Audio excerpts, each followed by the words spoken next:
I'm Ted Sikora, and the name of the film I'm showing is Move On, and it's about the Near West Theater moving out of their space that they had been for 37 years and sort of documenting this last show, musical review that they were putting on, and sort of learning about their experience and what this place means to them.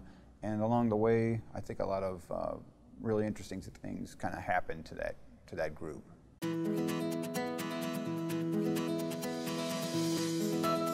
They wanted this process documented because they were leaving this building and it had meant so much to them.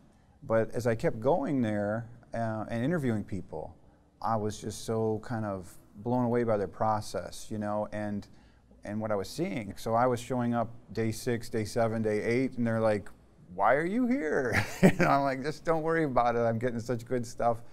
I know I'm not, necessarily getting compensated for this, but it really meant a lot to me. I felt like I was getting this kind of bizarre, theater experience."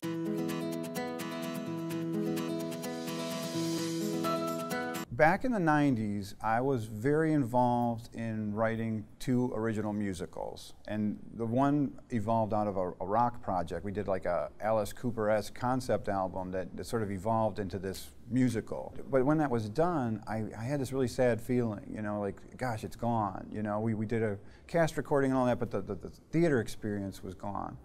Then we wrote another musical called The Crown of Ariadne. And same kind of experience, you kind of bring it to stage and then it's gone. And I started to shift my focus. I thought if we did a film, that would always be there the way we left it. And then my friend Milo Miller and I, we spent 3 years co-writing Hero Tomorrow, and we eventually got that made. And that's the project that really changed my career.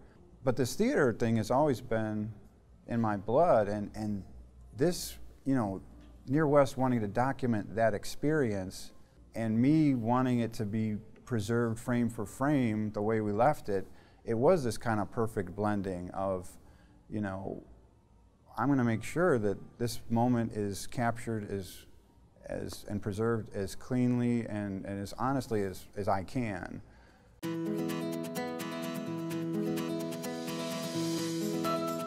There's a moment where one of the women in the cast has a real emotional almost breakdown where she just feels like she doesn't matter in this production, and the cast just circles her with love, and it was just a spontaneous thing.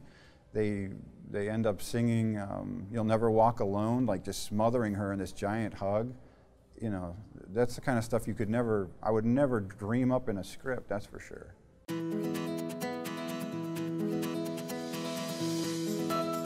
Well, the screening went amazing. Afterwards, there was a reception in the building that was just at West 67th, which is 1 street away, and it was like Wedding Reception 2. It was so amazing. I feel it was just such a shower of love and support, and when I'm on my deathbed, I will be remembering that night.